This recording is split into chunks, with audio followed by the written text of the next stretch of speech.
Welcome back. In this section, I'm going to talk to you about the history of health psychology, or really the history of how humans have thought about the causes of illness and health over time. Take you through this timeline so you can see here. This timeline is, first of all, not to scale, but this is just to give us an overview of the different time periods that we're going to talk about here. And this really goes through what would be in the typical health psych textbook. I'm not a huge fan of any of them, which is why we don't use one, but I do think it's important to get this background. But I do want to add the caveat here that this typical history is very much a Western history of health psychology. And so once we move past the Stone Age, we're going into a very Western history here, and then we'll complicate that a bit towards the end of this section and add some other perspectives here as well. But this is sort of the traditional coverage of what would be the introduction to health psychology in the textbook.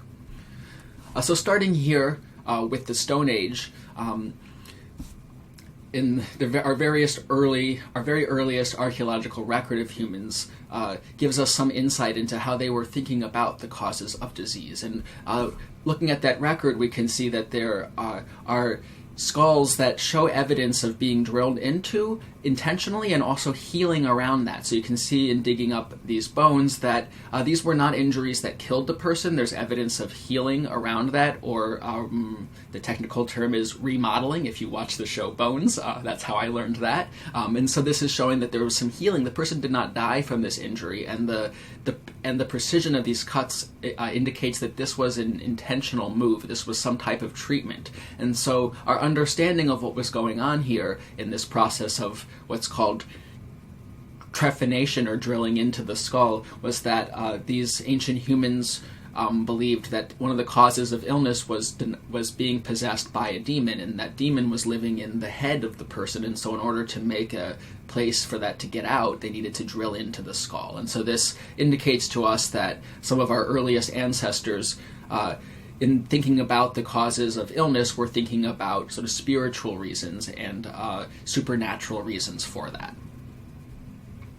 Then we jump quite far ahead in history to the ancient Greeks and their theory called humoral theory that came about at this time. And this was much more focused on the body as a cause of physical illnesses, but not, as we're going to see, entirely correct. And so humoral theory comes from the Greek word for liquid, humor, or fluids, and the idea was that humans have different balance of really key fluids, biological fluids in the body, and when these are out of balance, that can lead to both health problems and psychological problems. And so, humor meaning fluid. So poor health is due to this imbalance of bodily fluids. And so we need to bring these back into equilibrium in order to bring the person to full health. And this is what brought about practices like bloodletting, or using leeches to get blood out of the person, the idea being that they had too much of that, and so in order to help them become healthy, they should release some of that blood. This is actually what technically killed George Washington. He didn't die of his injuries per se, he died of the medical treatment that they were trying to use on him because of the bloodletting there. It's not just blood, they were also interested in phlegm and other bodily fluids, and so all kinds of fun medical practices there. Lots of enemas. So we can see more about their humoral theory. They also thought that these fluids and the balance of those impacted people's personalities. So just as kind of a fun sort of horoscope-like exercise, you could think about which of these 4 personalities might match you the best. Maybe none of them does. So I think if I had to pick one, for me, probably thoughtful, creative, seeks perfection, but also despondent, irritable, and preoccupied. I think those describe me pretty well. So if I was living in ancient Greece, they would say that this is due to me having too much black bile. So that's like stomach stuff. So that leads to a melancholic disposition. The organ that's leading to that problem would be the spleen, and so the qualities of me as like a person and the environment around me would be cold and dry. And so for this kind of personality, they might want to try to interfere with my digestive system and that process to change the amount of bile. Other ones involve blood, as we said, phlegm, yellow bile, which is another digestive related process. And again, none of the details of this are specifically important, but what's important for us to take away from this is that the ancient Greeks were really trying to locate the cause of disease and health in the body, but they were incorrect in the way that they were locating this. And so they were right in looking to the body, but wrong in the ways in which they were doing that. Then we get to the Middle Ages, and we regress quite a bit in Western society. During the Middle Ages, there was a emphasis on sin and individual sin being the cause of poor health. So this was the time of the Black Plague, probably a pretty terrifying time to be alive, although I guess now is too. And so people were dying everywhere. The church was in fracture. People didn't really even know what spiritual traditions they should be holding to during this time when they really wanted to turn to that. And so when people were becoming sick, it was seen less as an issue of the body, but an issue with the soul, and that person being a sinner and being corrupt. And so one way that you might want to treat yourself would be to atone for that sin. And so people, of course, prayed, went to the church, but they also engaged in this practice called self-flagellation, where they would literally whip and beat themselves in order to try to atone for their sins and improve their health. So this, in some ways, is similar to the Stone Age, where there's this idea of sort of a sin or a demonic piece to this, but in this case, rather than it being a possession by a demon, this is you and your own sin, and so you are to blame for this in this model here. Fortunately, we sort of moved past that and came to in the Enlightenment period in around the 1600s. This was the time in which I say we as if I was a part of this, but humans invented the microscope and started to do autopsies. Because of the erosion of the church at this time, they were finally sort of allowed to look at bodies and experiment with bodies. That wasn't, a thing that was allowed to be practiced before. You didn't want to cut open into a corpse that was going to, ruin their chances of being in heaven. But now we could actually look at physical bodies, and so after death we could see what was wrong in that body that might have led to that. And same with looking at cells under a microscope. And really, because we had these tools, humans started to again look more at the body as a source of illness and start to see the pathology in these cells and in specific organs and locate that as the source of illness and death. And so really a much more focus on these bodily systems. But almost to the extent of too much. Right? This is a very dualistic way of thinking about this, a full focus that all health outcomes must be based, only on physical structures in the body. If we can't see what's wrong in the body, it just means we don't have the right tool yet. So this is, yes, again, the invention of the microscope and of autopsies. Here's a painting of an early autopsy. So we've got that. So the very dualistic conception of the mind and body are totally separate. If there's a problem with the body, we need to look in the body. And in part, this was a reaction to all of this sort of religious, spiritual, focused treatment things in the past, and trying to move away from that and being very scientific and physical in where they're locating illness. This gave way or made pathways for the biomedical model, which is in many ways very similar. Again, the focus on biology and physicality as the source of illness. And this was in part spurred by the invention of penicillin in 1925, and this changed medicine completely. We found something that seemed like a miracle. People were dying of all kinds of infections and things. That was a major cause of death and of other death and also just of illness in our early history. And penicillin led to so many people being able to survive those. And so this gave us this idea that we could discover things that could cure illnesses, and so we wanted to turn to that in many other ways. And so again, the idea here being that an illness can be explained by an aberrant or a poorly working biological process, so either organ malfunction or biochemical imbalance of some type. An illness can be cured or prevented if we can find the right drugs or surgery, right? If we can intervene with that malfunction or imbalance. And so illness, again, is all about the body in this conception. We get our first inklings of bringing psychology back into this in the 1940s. with psychosomatic medicine, and so first with Freud. We've all heard of him, I'm sure, and while he was, incorrect about many things, and many pieces of his theory don't translate well into a modern context, he was actually right about a lot of things. And one of the things that he brought to the conversation of health and illness was that we did need to look at psychological processes.